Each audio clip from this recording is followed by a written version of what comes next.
तो सीधा नीचे जाएंगे अपने अब, क्योंकि एक सीधा स्तंभ है जहाँ बीच में खाली आकाश है, तो वहाँ से हम कौन सा एंगल पकड़ते हैं हमें देखना पड़ेगा, व्यू कौन सा बेटर आएगा। इसलिए अब मैं नीचे जा रहा हूँ।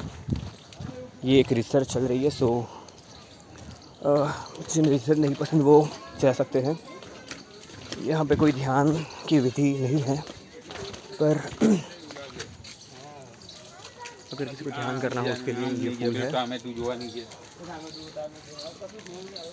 रिसर्च करने वाले मेरे साथ आए और बाकी दृश्य को देखें, वो अलग हो जाए। खूबसूरत दृश्य है।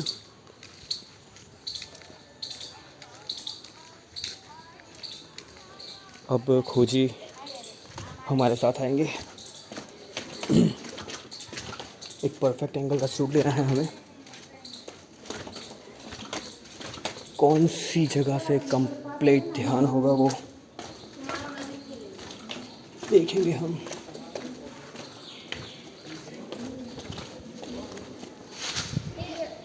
वो वजली अच्छी जगह बैठा हुआ बेंच दूर ऊपर से। यहाँ पे काफ़ी स्लिपी एरिया है, तो यहाँ से दूर रहूँगा मैं। और यही दिखाने के लिए मैं यहाँ था। ये एंगल कौन सा है आप देख लेना फ़ोन के हिसाब से, बट काफ़ी शानदार है।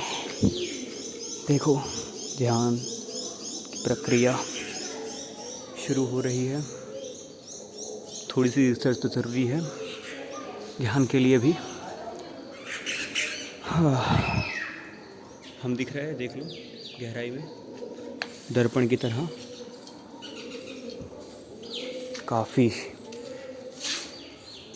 ओके, आप देख सकते हो बहुत गहरा है ये। मैं नीचे नहीं जा सकता। ओके, यहाँ पे गहराई ख़त्म हो रही है, शायद ये डराने के लिए था। और ये देखो ये क्या बना रहे हैं। ध्यान को भंग करने के लिए माफ़ी चाहता हूँ, पर कुछ चीज़ें हमें ध्यान से निकालने के लिए ज़रूरी होती है।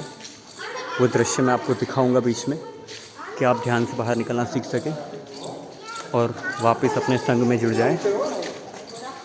आपने वो सॉन्ग तो सुना ही होगा, तेरे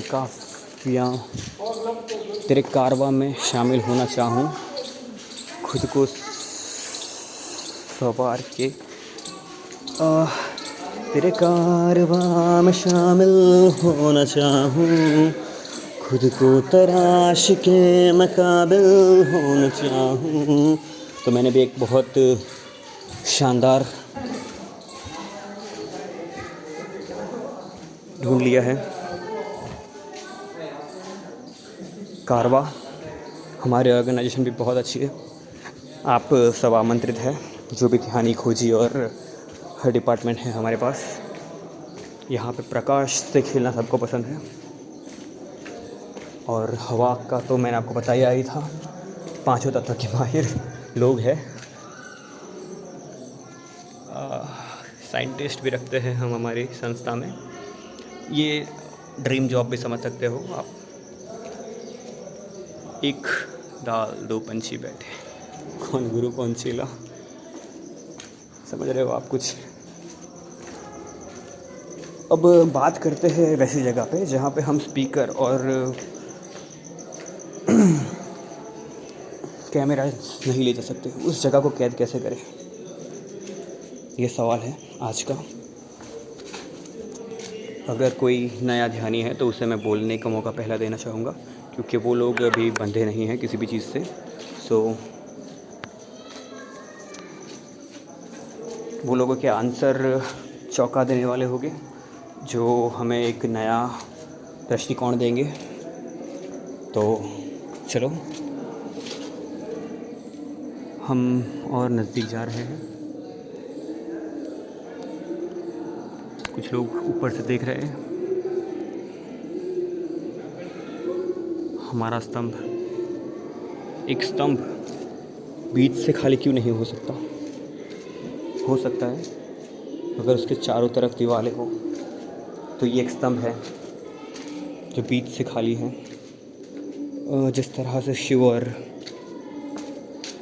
उनकी कहानियों में बताते हैं, एक स्तंभ, यहाँ पे सब गति स्थिर हो रही है, देखो आप, जिसका कोई भी कारण नहीं है, जो भी है एकदम स्थिर है। देख रहे हो आप मैं क्या चीज़ें कैद कर रहा हूँ? अगर आप देख पा रहे हो तो शायद ये वीडियो मैं 7 मिनट से लंबा नहीं कर सकता, मुझे 7 मिनट भी इसके लिए ज़्यादा लग रहे हैं। अगर आपको ये सेशन जारी रखना है तो आप खुद जोड़ लेना इसमें, मुझे तो लगता है बस बहुत हो गया। ओके, ये ध्यान की गति है, मैं इसे कैद तो पता नहीं कैसे कर पा रहा हूँ, बट मेरा सवाल याद रखना जो मैंने बीच में पूछा था। और यहाँ पे छोड़ना पड़ेगा ये ध्यान, क्योंकि हम कारवा से अलग हो रहे हैं। खुद को तराशना है पर कारवा में रहकर, क्योंकि ये कारवा आपने खुद ही बनाया है। क्योंकि हम जिस महाभारत में हैं, वो महाभारत हो या कारवा, उसमें कोई भी व्यक्ति के हाथ में हमने डोर नहीं दी, कोई भी कैरेक्टर मेन नहीं है, श्री कृष्ण भी नहीं, क्योंकि हमारी कहानी का मोरल ही यही है कि कुछ भी आवश्यक नहीं है और सब कुछ आवश्यक है।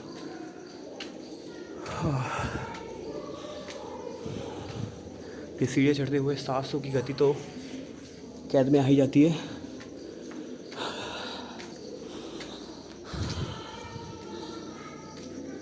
ये कोई महाज्ञानी ने विधि बनाई होगी जिसने बहुत सारे ऊंचे ऊंचे पहाड़ चढ़े होंगे। 112